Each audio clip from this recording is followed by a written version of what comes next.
नमस्कार दोस्तों, मेरे channel Alfaza diary by Deepa Soni में आपका स्वागत है।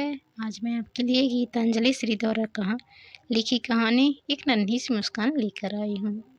दोस्तों, यदि आप चैनल पर नए आए हैं तो चैनल को सब्सक्राइब कर बेल आइकन को क्लिक कर लीजिए। मेरे चैनल पर आपको 600 से अधिक कहानियाँ सुनने को मिल जाएंगी, जो सभी प्रकार की हैं। आप अपनी पसंदीदा कहानी जाकर सुन सकते हैं। चलिए शुरू करते हैं आज की कहानी गीतांजलि श्री। कपड़े बदलते हुए राजन ने रीता से कहा, जो रसोई घर में रात को खाने के लिए तैयार कर रही थी। लिफ्ट में आते समय डॉक्टर पमनानी को लिफ्ट से बाहर निकलते देखा। बिल्डिंग में शायद कोई बीमार है।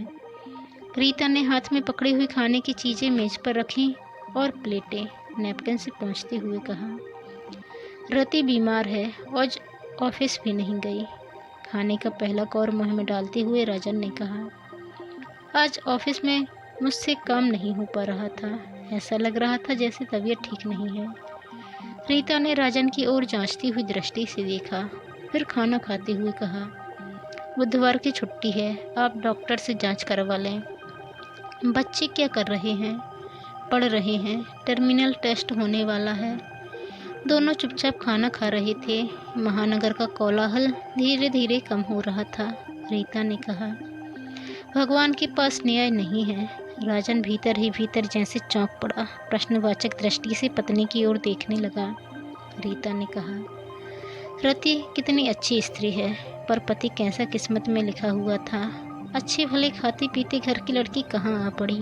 कहते हैं उसका पति अब रोज पी कर आता है। पता है, तरक्की के बाद रति की तनख्वाह बढ़ गई है। राजन कोई भी उत्तर नहीं सोच सका। वह चुपचाप खाना खाता रहा। दूसरे कमरे से बेटी की पुस्तक पढ़ने की आवाज़ आ रही थी। बात को आगे बढ़ाते हुए रीता ने कहा, रति अब अफसर बन गई है। उसकी तनख्वाह 1000 बढ़ गई है। राजन के चेहरे पर कुछ गंभीरता आ गई, जैसे कोई खास खबर सुनी हो। बेचारी रति सुबह को जल्दी उठकर घर का कामकाज करके बच्चों को स्कूल के लिए तैयार करती है। सबको नाश्ता देकर दोपहर का खाना बनाकर पति को देती है और खुद लेकर दफ्तर जाती है। सारा दिन दफ्तर में काम करने के बाद घर लौटने पर फिर काम। रीता के स्वर में स्त्री की पीड़ा छुपी थी। राजन ने कोई उत्तर नहीं दिया। राजन का मन कुछ देर तक अपने भीतर कुछ टटोलता रहा। फिर एकाएक वह चौंक पड़ा। कई दृश्य उसकी आंखों के सामने चलचित्र की तरह घूमने लगे।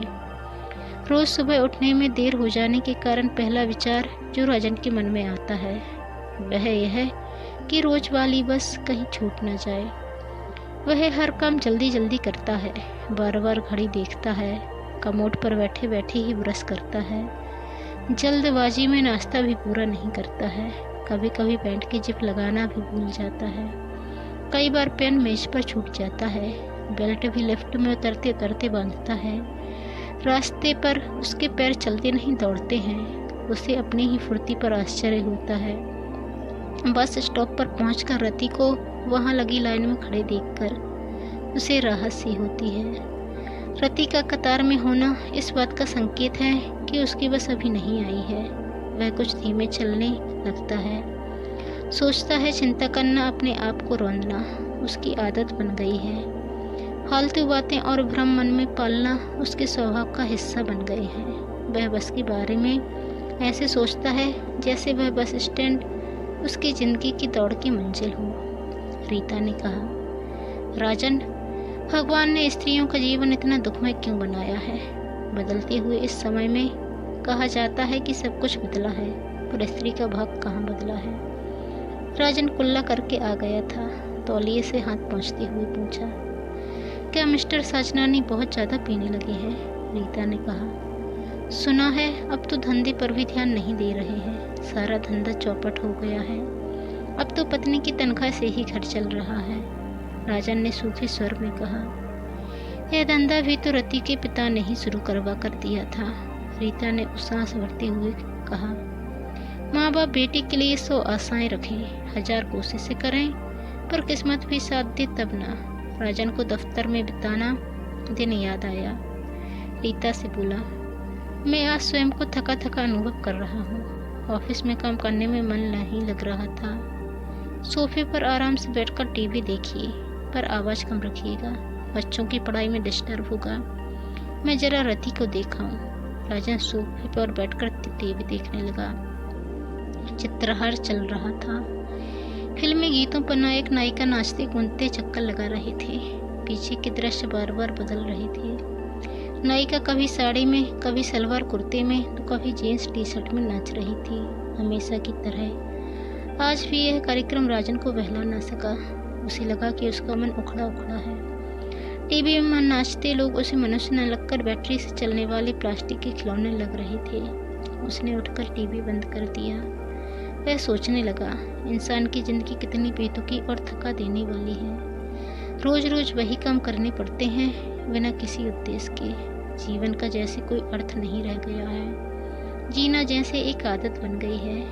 आज ऑफिस में काम करते समय उसका शरीर और आत्मा दोनों थके हुए थे। उसी समय रीता पास वाले घर से वापस आई। बोली, थोड़ी देर हो गई, टीवी क्यों बंद कर दिया? देखने में मजा नहीं आया? आप आज बहुत थके थके लग रहे हैं। मैं बच्चों को सुलाकर अपना बिस्तर ठीक कराती हूँ। आप एस्पिरिन की गोली खाकर सोना, नींद आ जाएगी। दरवाजे के पास पहुंचकर रीता ने पति की ओर देखा और फिर बोली, रति को 102 बुखार था, पर बुखार में भी वह मुस्कुरा रही थी। उसे देखकर रति के चेहरे पर एक छोटी सी पर अपनत्व भरे, कुछ दुख भरी, कुछ सुख भरी, दूज के पतले चांद की तरह बारीक मुस्कुराहट दिखाई देती है।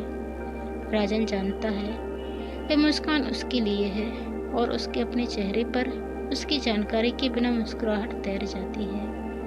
वह सुबह की सारी तकलीफें, सारी परेशानियां भूल जाता है जब वह बस में अपनी सीट पर बैठा रहता है और बस शहर की रणभूमि की सेनाओं के बीच रास्ता बनाती बंधी आंखों वाले घोड़े की तरह दौड़ती रहती है।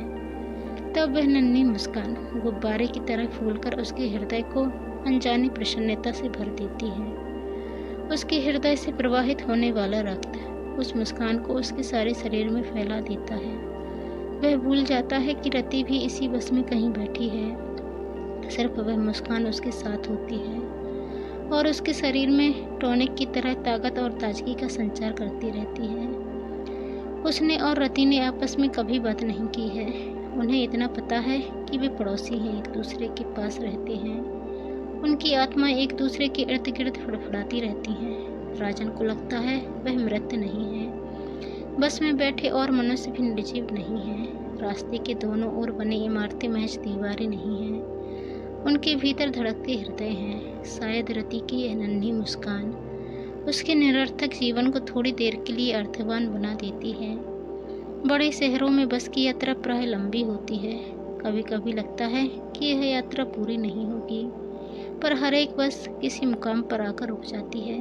सारे यात्री वहां उतरते हैं। बस खाली खोखा बन जाती है। राजन का दफ्तर आखिरी स्टॉप के पास में है और रति का कुछ और दूर। दोनों बस के आखिरी स्टॉप पर उतरते हैं और लोगों की भीड़ में खो जाते हैं। खो जाने के पहले राजन की निगाहें रति की आंखों को ढूंढ लेती हैं। अनजाने में ही उसके चेहरे पर मुस्कुराहट आ जाती है। प्रत्युत्तर में रति के चेहरे पर भी एक नन्ही सी मुस्कुराहट तैर आती है। यह सब राजन की आदत सी बन गई है। उसे लगता है कि जब उसकी आंखें रति की आंखों को ढूंढ लेती हैं, तब रति भी शायद उसकी निगाहों की प्रतीक्षा में होती है। शायद उसकी मुस्कुराहट न पाकर वह कुछ खो जाने जैसा अनुभव करती है। रीता दूसरे कमरे में बच्चों को सुलाने की तैयारी कर रही थी और बच्चे किसी बात पर आपस में बहस कर रहे थे। अचानक राजन को विचार आया कि आज उसे रति की मुस्कुराहट नहीं मिली। क्या इसी कारण वह उखड़ा हुआ था?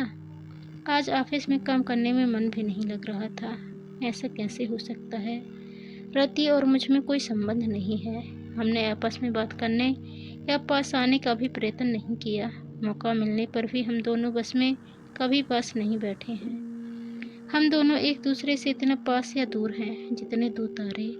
राजन ने स्वयं से पूछा, क्या यह सत्य हो सकता है कि वह मुस्कुराहट मुझे सारे दिन ताजगी देती है?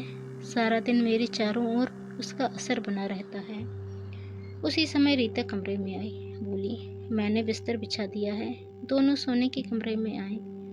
राजन ने रोज की तरह पलंग पर बैठते ही टेबल लैंप नहीं जलाया।